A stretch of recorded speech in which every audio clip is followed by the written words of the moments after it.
Hola, ¿qué tal? ¿Cómo están? Buenas tardes.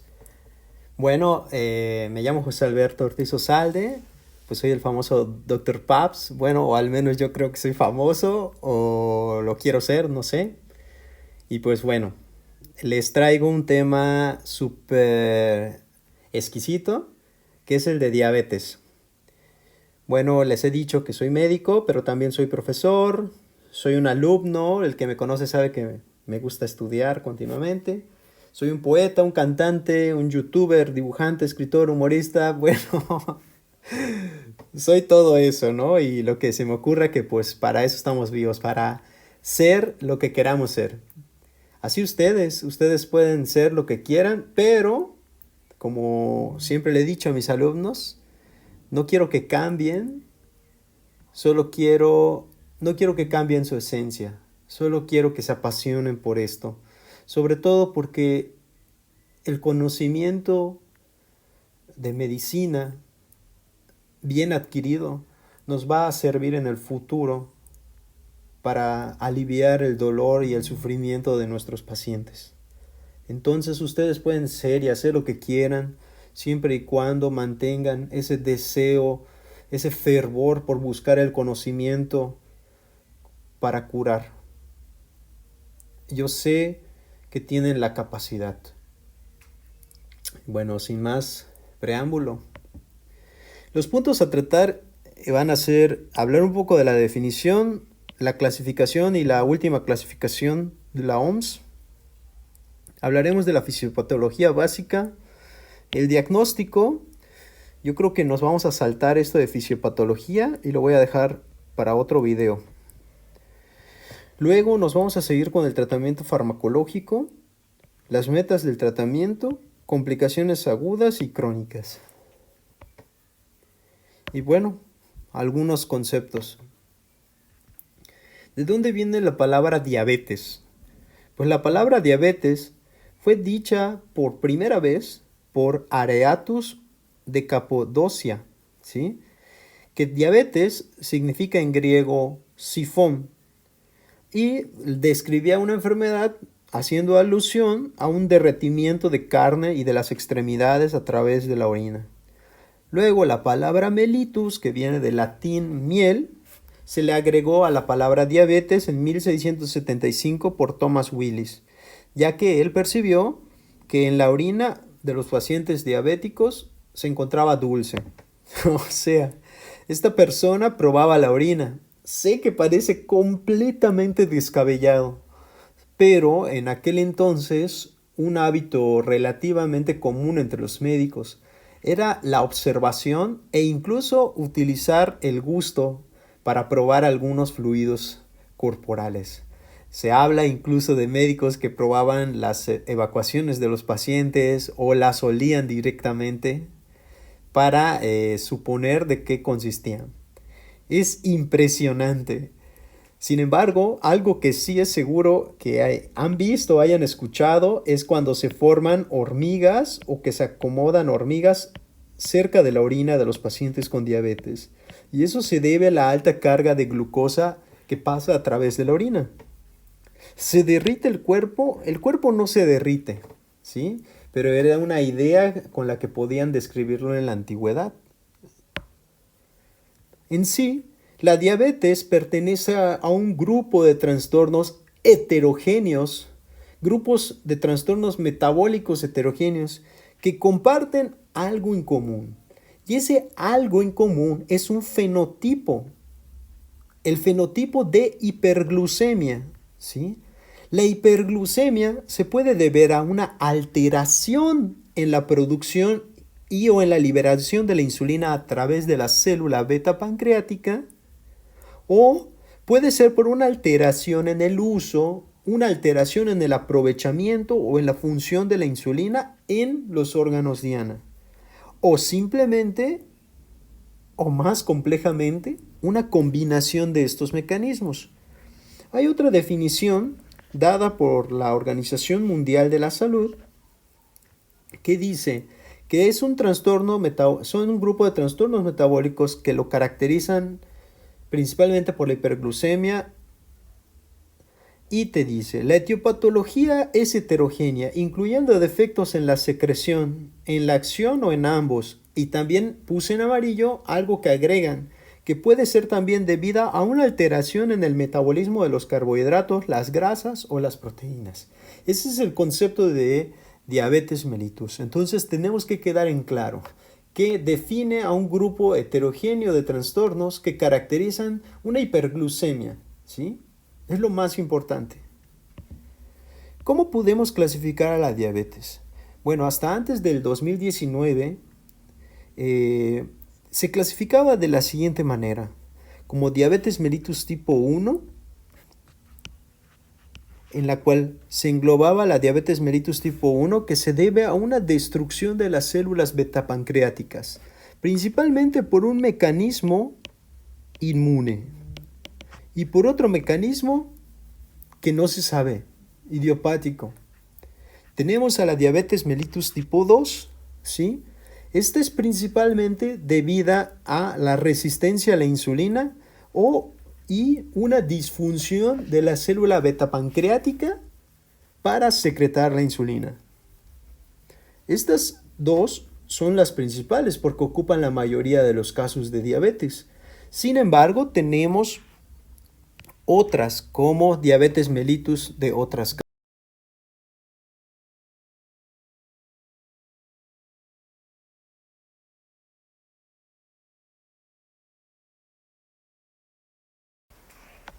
Y bueno, tenemos otras causas, ¿sí? Otras formas de clasificar a la diabetes. Bueno, también tenemos a la diabetes gestacional, ¿sí? Y vean todas estas que nos quedan. Todas esas que nos quedan pertenecen a otro grupo que se llaman otras diabetes, que se deben, por ejemplo, a un defecto genético específico, que pueden ser debidas a un defecto en la acción de la insulina, un defecto genético. Puede ser por una alteración en el funcionamiento del páncreas, como por ejemplo las pancreatitis crónicas que destruyen el páncreas, cánceres, enfermedades que infiltran el páncreas, por ejemplo. También tenemos patologías endocrinológicas que pueden acompañarse de hiperglucemia y por lo tanto desarrollar diabetes, como por ejemplo el máximo representante que es la enfermedad de Cushing o síndrome de Cushing. Tenemos al hipertiroidismo, etc. También hay infecciones que pueden infectar al cuerpo, afectar el páncreas, inflamarlo y afectar su funcionamiento, como lo es el citomegalovirus, el virus de Coxsackie, la rubeola.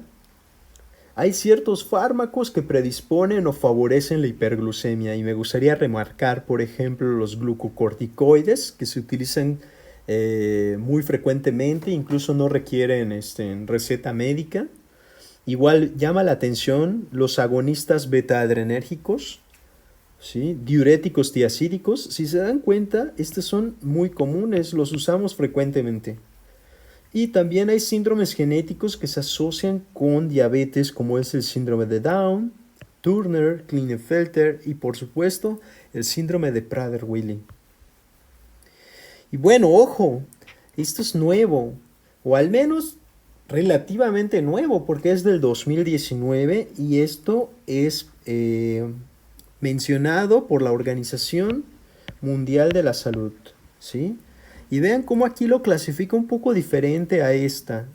Aquí podemos observar que permanece la tipo 1, la tipo 2, pero que menciona a la gestacional de otra manera, porque le llama hiperglucemia primariamente detectada durante el embarazo, y ahí se incluye la diabetes mellitus en el embarazo, así como la diabetes mellitus gestacional. También menciona en la nueva clasificación unas formas de diabetes que se consideran híbridas, ¿sí? Interesante, como una diabetes tipo 2 que predispone a cetosis, ¿sí? También tenemos a una diabetes mellitus de lenta evolución inmunomediada. También tenemos otras causas específicas que se pertenecían al grupo 3 de la anterior, por decir, ¿sí? y la diabetes mellitus que no está clasificada en otras categorías. Vamos a pasar directamente, efectivamente, ahorita se viene lo chido, nos vamos a diagnóstico. Así que el diagnóstico lo vamos a aprender a través de un juego. Jueguemos. ¿Y a qué jueguemos? ¿O a qué jugamos más bien?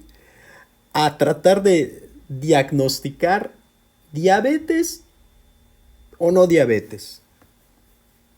Eso es lo único que tenemos que decir en este juego. ¿Tiene diabetes o no tiene diabetes? Y para eso tenemos que haber leído previamente los criterios diagnósticos de la ADA, ¿sí? Y bueno, pues aquí tenemos una analogía acerca de las preguntas en la que yo, el Dr. Paps, les voy a estar haciendo las preguntas, se las voy a ir lanzando, pam, pam, pam, pam, ¿sí? Y ustedes que son así de Ken, que ya lo conocen, van a tratar de defenderse. Y bien, masculino de 20 años, está asintomático, no tiene antecedentes personales patológicos, no me acuerdo quién me dijo, sin aplicaciones. No es sin aplicaciones, es sin antecedentes personales patológicos, no se conoce con ninguna patología o antecedente, pero presenta una glicemia capilar al azar, es decir, una glicemia capilar en dextroxtics de 200 miligramos por decilitro. Entonces yo les pregunto, ¿quieren monólogo? No, no es cierto. Y yo les pregunto, alumnos, ¿este paciente tiene diabetes? ¿Sí o no? Y la respuesta es que no. Primero porque todavía no sabemos. Nos hacen falta más estudios para decir que este paciente tiene diabetes. Ahora, este mismo paciente, 24 horas después, se presenta a una asintomático. Recordemos que no tiene antecedentes, pero tiene una glicemia capilar de 126. ¿El paciente tiene diabetes en este momento? Pues todavía no sabemos, porque primero que nada estoy mencionando que la glicemia de nuestro paciente es capilar, ¿sí? Y recordemos que la glicemia capilar es básicamente para un tamizaje, ¿sí? Una prueba de screening, es decir, una prueba altamente sensible, pero no es el criterio diagnóstico que se usa para que podamos establecer o confirmar el diagnóstico. Además, yo les preguntaría, en algún caso, yo les preguntaría, ¿acaso ven que en el caso clínico yo mencione si hubo 8 horas de ayuno? ¿Qué tal si ese es sin ayuno? ¿Qué tal si comió hace 10 minutos? Al contrario, hasta me atrevería a decir que no está muy normal ese valor tampoco, por decir algo. Pero entonces ustedes siempre que tengan a un paciente que tenga una hiperglucemia, le tienen que preguntar si tuvo al menos 8 horas de ayuno, ya que eso es importante para tomar una decisión. Obviamente, salvo en el contexto de que estuvieran pensando en considerar la hiperglucemia al azar. Ahora, este mismo paciente en otro día, ya con laboratorios recientes, continuando asintomático, se presenta con una glicemia sérica en ayuno de 8 horas, ahora sí, de 126. Yo les pregunto, ¿este paciente tiene diabetes? No. ¿Por qué? Porque tiene que repetirse el mismo estudio. En este caso, ¿cuál fue el estudio en este caso? La glucemia sérica, ¿sí?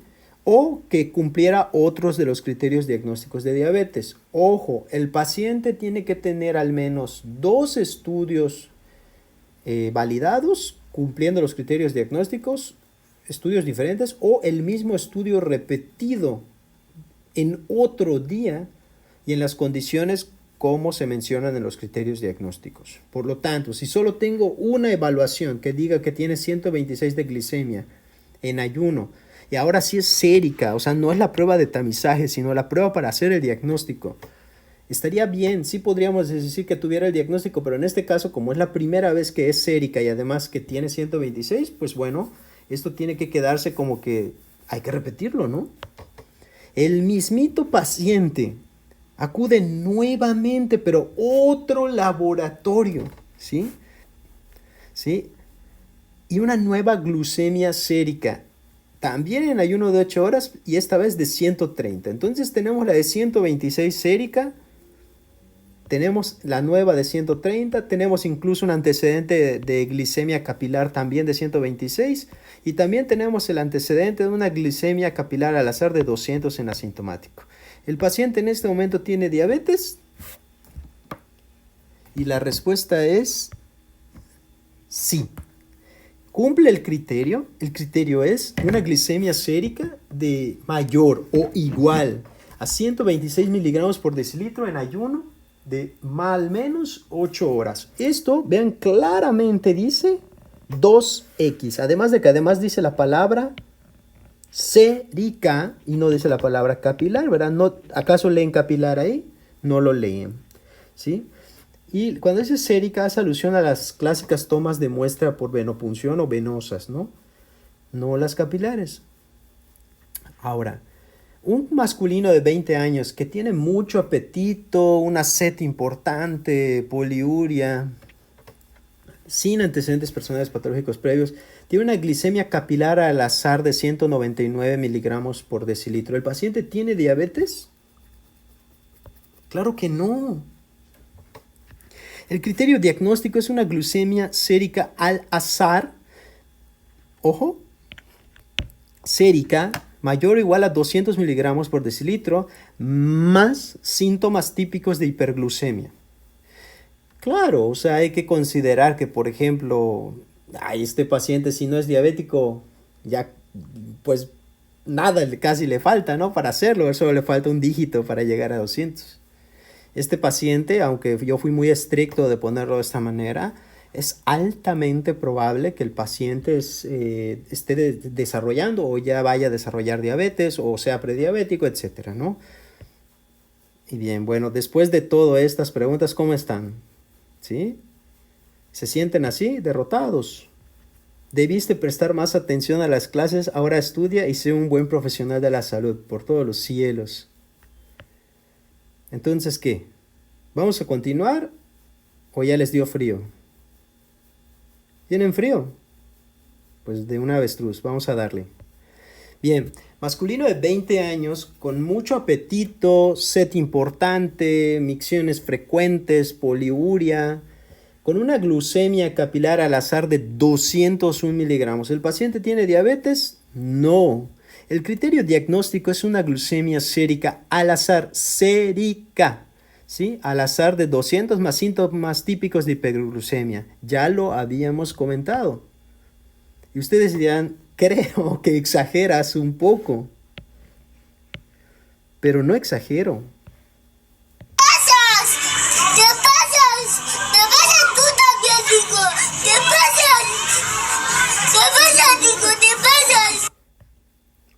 ¿Quién, yo? No me paso. Eso lo dice el papá Harrison y es la última edición. El papá Harrison te dice, por lo tanto, y vean que lo cito, las anormalidades en las pruebas de tamizaje para diabetes deben de repetirse antes de hacer el diagnóstico definitivo de diabetes, a menos que haya una alteración metabólica aguda, como por ejemplo una crisis hiperglucémica tipo cetoacidosis diabética estado hiperosmolar, o que haya una hiperglucemia muy marcada. En eso de muy marcada no está muy bien establecido realmente. Se estima o se cree que más de 350 se considera una hiperglucemia bien establecida. Pero a lo que quería ejemplificar es que 2X, y no me estoy refiriendo a esa bebida deliciosa, no es cierto, y no me estoy refiriendo a una bebida enlatada, me estoy refiriendo a 2 veces la prueba, ¿sí? Que ahorita vamos a entrar un poquito más, a ser un poco más precisos con ese dato. Masculino de 20 años con mucho apetito, ¿sí? Sed importante, micciones frecuentes y abundantes con una glucemia al capilar al azar de 201 y una glucemia sérica al azar de hoy de 222. ¿Este paciente entonces qué? ¿Tiene diabetes o no? Pues sí, porque ya se cumple el criterio diagnóstico, es una glucemia sérica al azar mayor o igual a 200 más síntomas típicos de hiperglucemia. Recuerden, séricos hace alusión al suero, ¿sí? No las pruebas diagnósticas de confirmación no es porque de Stroke-Sticks, ¿sí? Nos sirve más que nada para un tamizaje, para búsqueda de pacientes con diabetes en pacientes que tengan riesgo de diabetes. ¿Cómo podemos considerar esto? Pues bueno, en un paciente que tiene síntomas podemos considerar que hay que determinar la glucemia sérica porque el paciente tiene síntomas. No vamos a pensar que tiene síntomas y le vamos a hacer una prueba de tamizaje. El paciente está sintomático, ¿sí? Idealmente es una prueba para confirmar la enfermedad porque tiene síntomas frecuentes o característicos de hiperglucemia que son polidipsia, polifagia, pérdida de peso, ¿sí? Entonces, si el paciente está en ayuno, pues podemos hacer el corte más de 126 miligramos por decilitro. O si el paciente se encuentra al azar, la toma de glucosa es al azar, tiene que tener más de 200. Aquí, por ejemplo, obviamente deben de considerar que el paciente, en el caso de realizarle una glicemia o glucemia sérica en ayuno de 8 horas, tienen que repetirla, ¿sí? Para que tengamos el diagnóstico bien establecido. Entonces, un masculino de 56 años, asintomático, sin antecedentes personales patológicos, con una glucemia capilar al azar de 190, de ayer, fíjense, y laboratorios de hoy, en ayuno de 8 horas con química sanguínea que reporta una glucemia de 126 y una hemoglobina glicada de 6.5, pregunta, ¿el paciente tiene diabetes mellitus? Y la respuesta es sí. ¿Por qué? Porque el criterio diagnóstico dice que el criterio diagnóstico de diabetes dice que el diagnóstico confirmatorio se hace con glucemias séricas, ¿sí? Como sigue a continuación. Que puede ser una glucosa sérica en ayuno de 8 horas que tenga un valor mayor o igual a 126 y que ven acá 2 veces. O que tengas una prueba de tolerancia oral a la glucosa de 75 gramos en 350 mililitros de agua, ¿sí? Y medido a las 2 horas y que nos dé un valor mayor o igual a 200 miligramos. ¿Qué ven acá? 2 veces. O hacer el diagnóstico con hemoglobina glicada mayor o igual a 6.5%. ¿Qué dice acá? 2 veces. O sea, tendríamos que repetir 2 veces cualquiera de esas pruebas con esos valores al mínimo, como mencionamos acá, para concluir el diagnóstico de diabetes.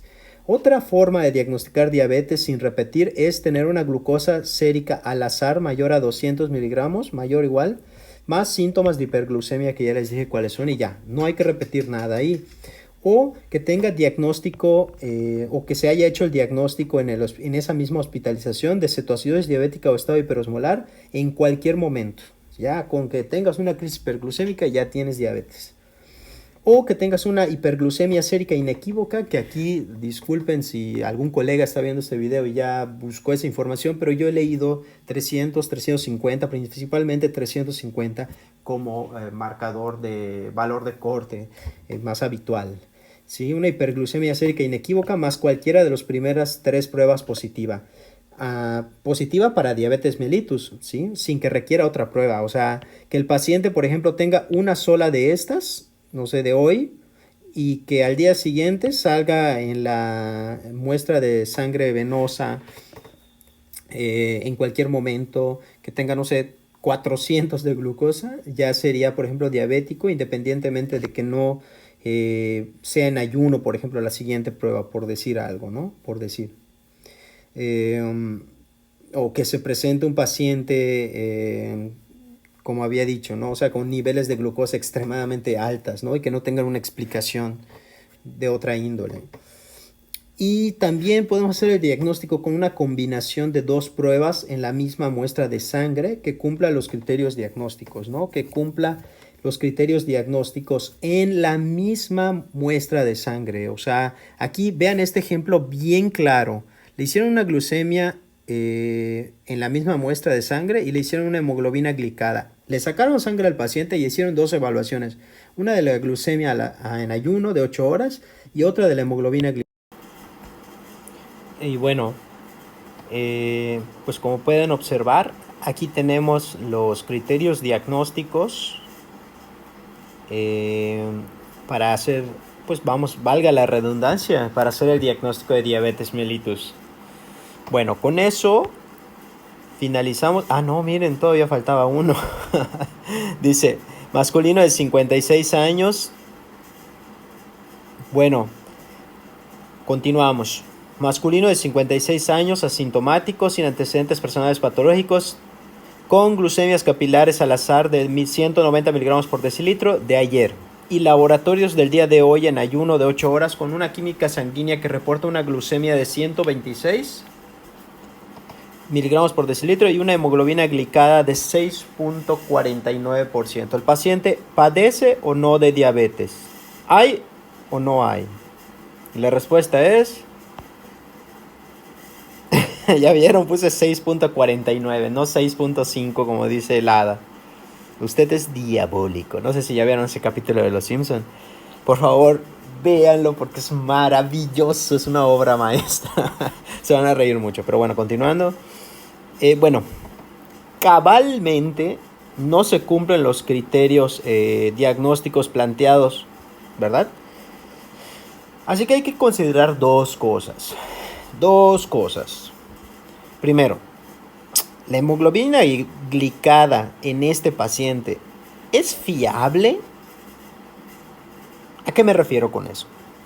La hemoglobina glicada, como ustedes saben, se obtiene de los glóbulos rojos, por eso se llama hemoglobina. Por lo tanto, nos da una estimación de la glucemia del paciente, y hago alusión a la glucemia tanto preprandial, o sea en ayunos, como la postprandial. Como que nos da una orientación global de la glucemia del paciente, vamos a decir así, en un periodo de 100 a 120 días, principalmente 120 días. ¿Vale? Por eso no tiene mucho caso pedirlo antes. Ahora, ¿qué situaciones pueden afectar? ¿Se dieron cuenta del énfasis? Afectar. No es agradable como ese tonito tar, ¿sí? Afectar. La hemoglobina glicada. Bueno, pues sí. Si el paciente tiene una anemia, una hemoglobina, por ejemplo, menor a 10, pudiera afectar de alguna forma el resultado de la hemoglobina glicada, lo que reduciría su precisión, vamos a decir así. También los pacientes que padezcan alguna hemoglobinopatía también pudieran presentar alguna alteración en los resultados de la hemoglobina glicada. Los pacientes que tienen poliglobulia, ¿sí? Los pacientes que tienen algún síndrome linfoproliferativo, mieloproliferativo. Ahora, obviamente, si el paciente cuenta con alguno de esos datos o antecedentes en el caso clínico, quizás la hemoglobina glicada no sea el más adecuado, ¿sí? Lo más importante es considerar otro estudio en ese sentido. No lo había mencionado, ¿verdad? No lo había mencionado, pero uno de los estudios que tiene una gran fiabilidad, buena precisión diagnóstica, es la prueba con tolerancia a la glucosa, 75 gramos de glucosa anhidra en 350 mililitros de agua con medición de glucosa a las 2 horas. Es una muy extremadamente buena prueba, sin embargo, hoy por hoy, pues no es tan práctica, ¿verdad? Por lógica, ¿no? O sea, tienes que ir un día, te tomas tu glucosa con agua, 2 horas después, o sea, un show, ¿no? No es tan práctica realmente. Casi no la usamos, ¿sí? Aunque quiero que sepan, es muy buena. Es muy buena para discriminar. Pero bueno, pues ya saben, hay que preguntarle al paciente o a investigar si es fiable esa hemoglobina glicada. Y bueno, ¿qué opciones tenemos? ¿Y ahora qué hacemos si el paciente no cumple cabalmente, vean cómo hago énfasis, cabalmente, ¿no? Los diagnósticos? Pues bueno, dos opciones. Repetir una de las pruebas diagnósticas usadas, sea la glucemia en ayuno, sea la hemoglobina glicada. Repetir una de esas. o realizar una prueba con tolerancia oral a la glucosa, que es la que yo les decía, para poder definir, ¿no? Para poder definir. Porque si sale elevada o si cumple los criterios de la prueba con tolerancia oral de la glucosa, pues ya.